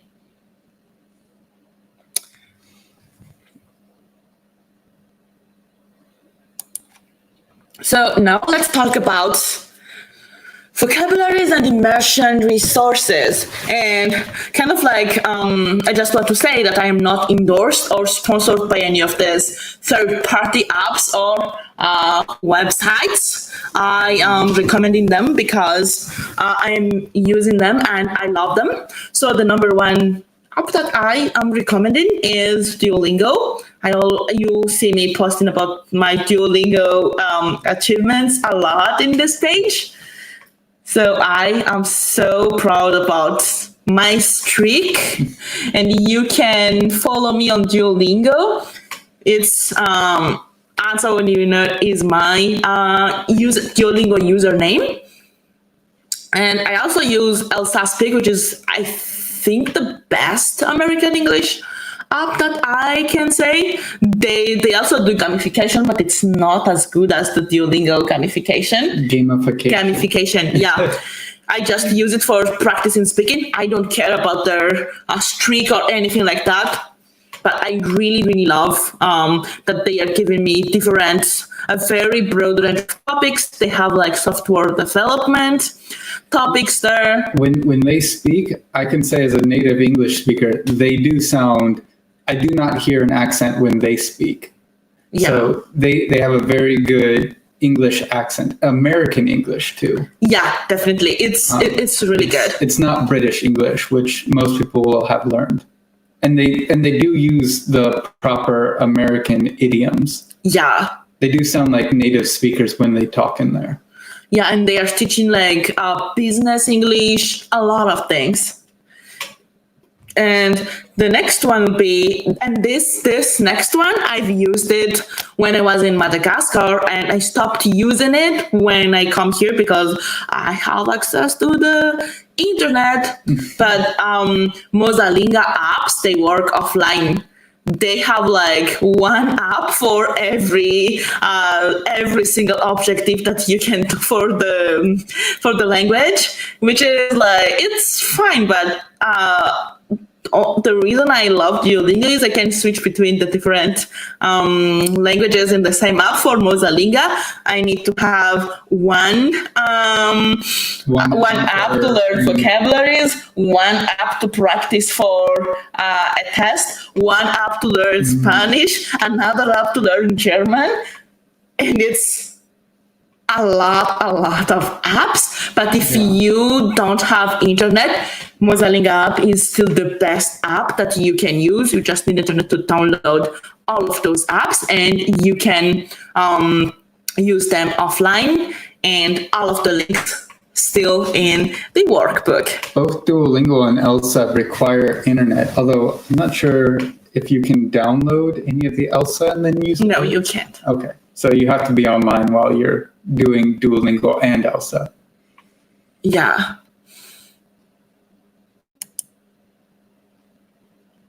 And the next one will be interviews, podcast, and talks. So if it's my first time that you saw me, I have a lot of interviews on my page and on my YouTube channel already, which is I only talk about education. I interview people about their academic journey, their academic tips for students. That's what I am doing. So if that's something that you are interested in, you can just look at my the videos on this page or channel that you are already in. And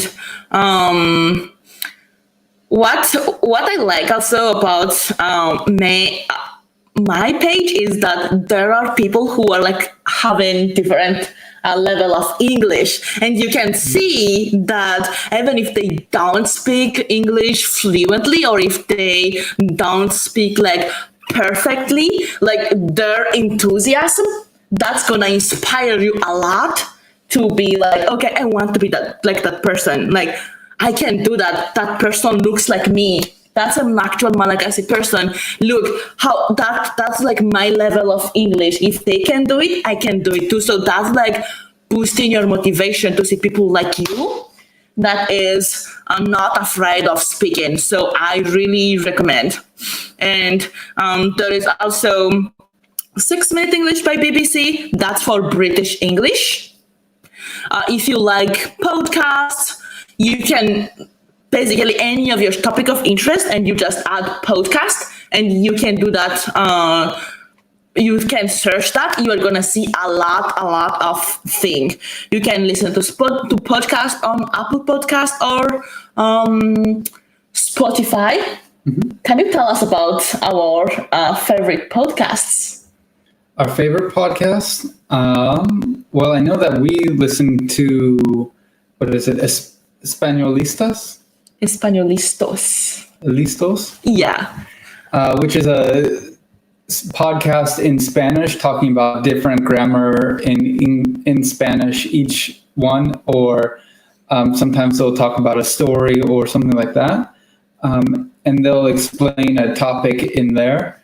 There's also, we listen to Skeptics Guide every once in a while. Yeah. Which is it's a podcast that talks about new science that's coming out, and but that one's not as much about learning a language, but they do talk about the new science in engineering and in physics, chemistry, and anything like that. And they kind of talk about, what is the new terminology that people are using. Yeah.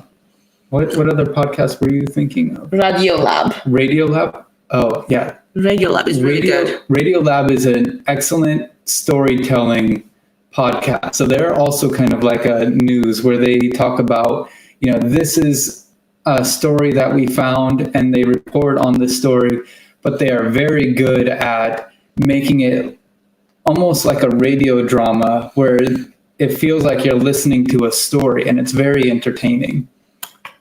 Yes, definitely. I think there was a story in there that I remember where they talked about how this girl let a red balloon go, and then it drifted across Britain down to the southern Britain, several hundred miles away, and then another little girl got it who had the exact same name and was the exact same age. And then they met each other, and that was a very interesting story that they did. But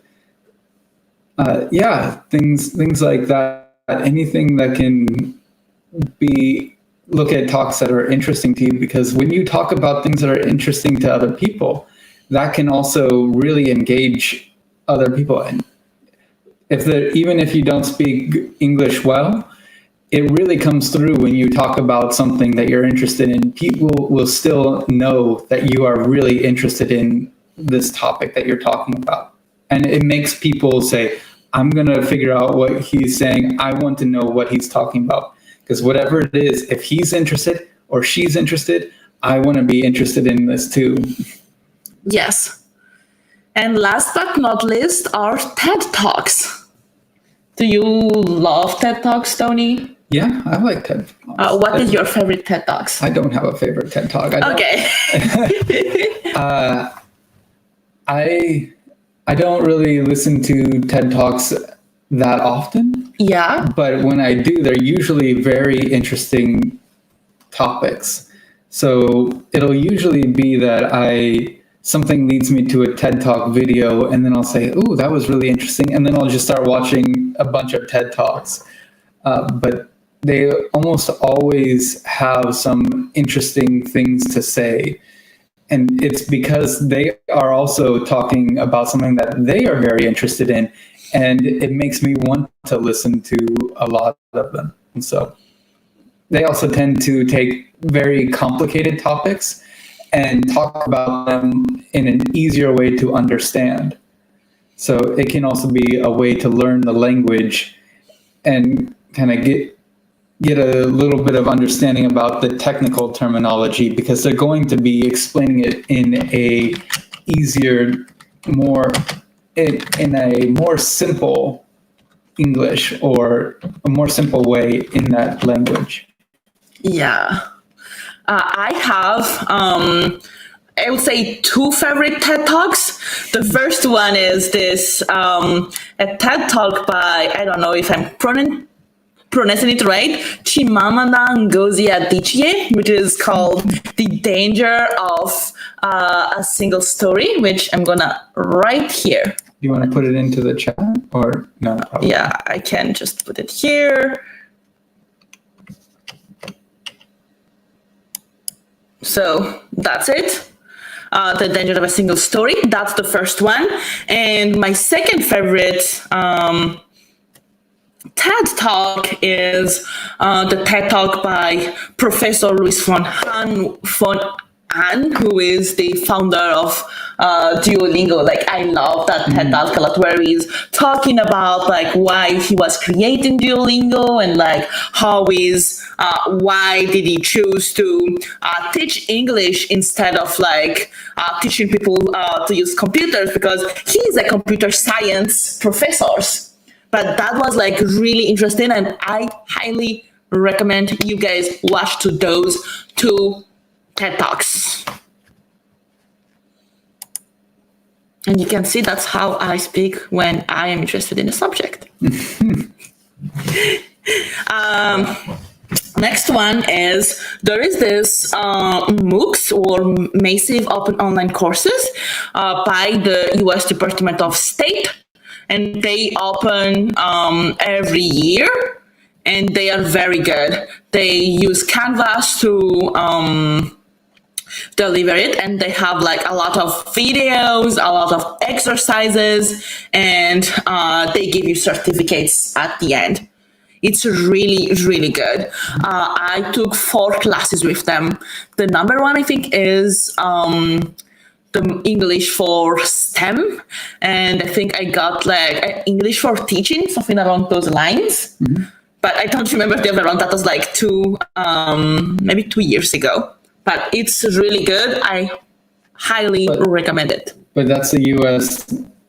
government saying like these are words and things that we think that people should know in order to learn the language or learn this area better. Yeah. So they are native speakers figuring out what should people be able to say. So they're very helpful. Definitely. Although I think there's not usually too many of them, but. Yeah, they don't have a lot, but just take whatever is available. And my favorite one, free audiobooks. So there is this organization called LibriVox, which record all of the public domain books around the world. So those are like old books, but like something like very classical books are already there, and you can listen for them for free. They have app, the LibriVox app, where you can download on your phone, and you can download the audiobooks. They also have a YouTube channel. And they're not always old. It's just all books that are, I believe, 78 years after the author's death. 78 years after the author's death. Or some people just publish a book and they put it immediately into the public domain. So it's not always old books. You can find some newer stuff. Not always the ones that are extremely popular. A lot of times those tend to be copyrighted, but there are other works that you can see that are in public domain that are more recent. Sometimes they only are copyrighted for 20 years. And then the person who owns the copyright just makes them public domain after that, and they'll go onto this website after they make an audiobook out of it. Yeah. I recently completed a book, Madame Bovary, from LibriVox. I loved it. And they also have like different people from different backgrounds reading the books. So you're going to listen to different accents, mm-hmm. which is really good. And conferences, online courses, classes. When I was in Madagascar and I was trying to I was learning math, and I asked, there is a guy that was 1 year older than me in my high school, and I met him in the BIS one day, and I asked him like, hey, how do you get like physics and math materials to complement the course that you that you get from school? And he said like, yeah, I'm at the OpenCourseware. Like it was like common sense for him. But from there, I was always looking at MIT OpenCourseware, because this is like a very big university here in the US, and they make like really, really good course videos in different topics. And the next one is Khan Academy. They have like an app that you can learn from. They have different volunteers to teach different schools, so you can just go there. So if you are learning math, you can just like read the it's not only math, it's different topics, but you can just like listen to the topic that you already know, so that you can practice listening to them and talking to them in English. And there is also this Allison, which they have free online courses. They give free certificates and diplomas. They are ad supported. So the ad may be just a bit unknowing than the book from the US Department of State, but they have a lot of... Huh? Knowledgeable? No, the ads are annoying because Annoying. yeah, because when you have when you are there, there are a lot of ads everywhere, but they give free a lot of online classes. So if you don't have the mean and you still want to learn, you can try it. And there is this website called Voice of America, which also give a lot of video courses, and those are all free. Yeah. So just to take a pause and let you know why I got a little bit confused there. When you said annoying, you weren't pronouncing the A and you were pronouncing knowing. oh, And, okay. And so I was like, knowing, is she trying to say like these people know a lot? And so I was thinking knowledgeable. That's why I was asking, did you mean knowledgeable? But you wouldn't have known that. That's what my thought process was. Yeah, But also unknowing, annoying, knowing. Yeah, knowing. knowing. I'm saying it like you know. Okay, annoying. Knowing. Yeah, that's better. Yes. Thank you, Tony. Yeah. And where is my? Okay. So I It was just have other apps that I recommend.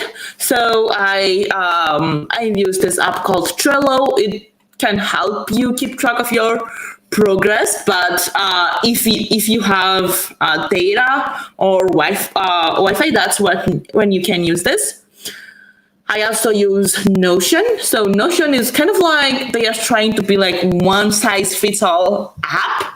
So you can like write in it, you can keep progress, you can sync it with Google Calendar, you can build a website based of it. So they have a free account. So you can just go there and try it and tell me if you like it. And there is also this free app called Anki Universal, and I used it a lot when I was doing my prelim exam. It uses the space retrieval method, and it's very great for learning vocabularies. And the next one is going to be Kahoot. So Kahoot is a gamified learning app. It's going to be great for learning vocabs and playing vocab games with friends. And there are already some games that are available there. So you can just go there and see like, okay, English Kahoots, and you can do that.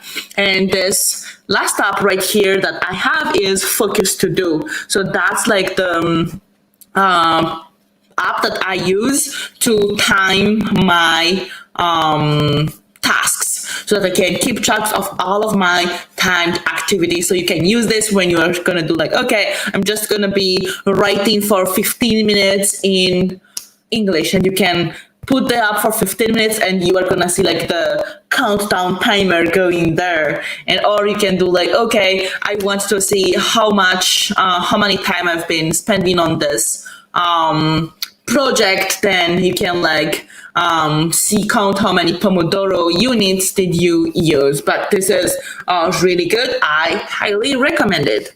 So that is what we have planned for today. And if you have any questions, you can leave it in the comment, and we are going to be hang out a little bit here and answer your questions. I see there are 3 people there. Thank you so much. I know if you're in Madagascar, it's already very late there, and we've been here for 2 hours. 2 hours. 2 hours. Over 2 hours. So we really appreciate you joining us. Leave your questions there. What time would it be in Madagascar? That must be somewhere around 11? Let me see. 12, almost, probably midnight. Madagascar time zone. 11 or midnight. It's 10 always, p.m. It's always confusing here because